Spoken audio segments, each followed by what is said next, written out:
No doubt about it. There's been a sea change when it comes to MLS's relationship with European football, and that's really been highlighted by the number of players moving to Europe and the interest in MLS players from European clubs. We'll get into that. Julien Laurens is with us. Julien, just wonder for you, when you look at the likes of Miguel Almiron, the moves that have happened, Davies, of course, to Bayern Munich, Tyler Adams going to the Bundesliga, and the interest in Luciano Acosta as well from PSG.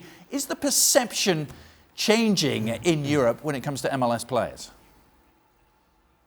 I think so, certainly. I know a lot of French clubs now sending scouts to MLS games, watching some of the top players there, some of the young players there as well, whether they're American or not, and which was not the case, for example, 4 or 5 years ago. Yeah, maybe they would check the stats, watch a few videos online, but sending scouts or having even scouts to scout MLS regularly, that was not the case before, and I think for Germany it's a bit easier because they've had a history of having American players, for example, in Germany playing regularly and doing well, but for them to go now to MLS and get young players like Tyler Adams, like Alphonso Davies, like you said, it's another step towards recognizing that there's a lot of talent in MLS, which I think a lot of Europe for a long time didn't want to see or were not interested in seeing, whereas now you could see the switch, and obviously Miguel Almiron to Newcastle is a step above that even. It's a big club in England getting to get one of the star players, if not the best player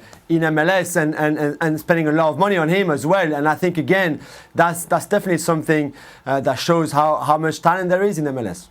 Boys, is part of this MLS actually becoming more open to being a selling league? We heard Commissioner Don Garber talking about it just a few months ago. Well, I think what MLS can do is present a case that there are different scenarios under which Miguel Almiron goes to Newcastle and Tyler Adams and Alphonso Davies go to Bayern Munich and of course Red Bull. The MLS can tell you now that, hey, we can be a showcase league for young South American talent or wherever they may be. They can come here, they can grow and mature as a player, and this can be a stepping stone for them to go somewhere else. Look at what Miguel Almiron did. But they can also say, not only can we take players from somewhere else and make sure that they develop into something better, into something that can be sold somewhere else, we can also develop from within in our academies, like we did with Alphonso Davies and Tyler Adams. When you have a couple of different scenarios as to why people are coming and getting players, it really tells you that there is growth in MLS, that they're now showcasing their product for a larger audience and from a larger stage. And when you do that, and that product is appreciated somewhere else, then clearly it's a step forward. I think what you're seeing is a maturing of MLS, and maybe not so much a maturing, but certainly a change of the identity. Listen, I went to school here in the US pre-MLS, so I kind of witnessed the growth as a league that was there to give the national team players an opportunity and develop players for the national team. It then became known as, rightly or wrongly, as a bit of a retirement league where aging superstars from Europe would come and have a go in an effort to put bums on seats and grow the crowd base and the fan base in that way. Now you're seeing young players coming from South America. It's proving a valuable stepping stone for them and for European clubs in trying to find and identify good South American talent. Yeah. And in doing so, it's also developed the US talent, the young US talent, and standouts who have all been mentioned. I still feel that MLS can do an even better job with local American talent and giving them those opportunities. It doesn't have... At times I feel that the focus is on those South Americans coming through and not enough on giving some of the young players those opportunities, which I think will prove invaluable in the long run. It does feel like a tipping point that we're going through at the moment, though, Paul, doesn't it? Because for the longest time, it was only the likes of Dempsey and Guzan that would go from MLS to Europe. Now it's... This is not new. Everybody who's coached in Major League Soccer, assistant coach, manager, you've always had phone calls from the scouts over in Europe, whether it's your old mates or... They've always been exploring. And it's all about the quality. When you have the quality of player, then Almiron, who I saw him the other night come on for Newcastle, he was organising players. He looked fantastic. He looked as though he's really ready to go.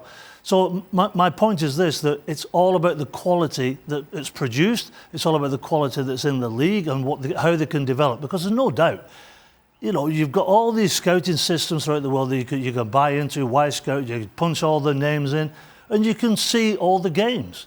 You know, the game in the USA now is a global game. Everybody's watching the games over in Europe when we're commentating.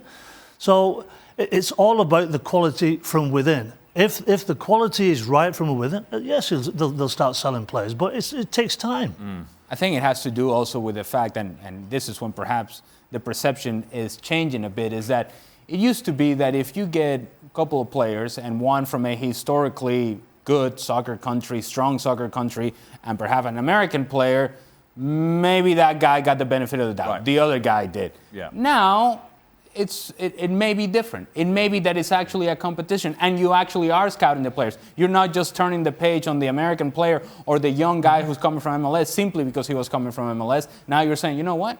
Let's actually take a look. And when you take a look, then that gives the opportunity for the players to showcase how good they really are. Well, Miguel Almiron will feel right at home. What, he had a Venezuelan to play with in Atlanta, Joseph Martinez. He's got another one in Newcastle. Vamos, Venezuela! Salomon Rondon. Frighten me to death. All sorts of this sort of behaviour available every day. ESPN FC available on ESPN Plus.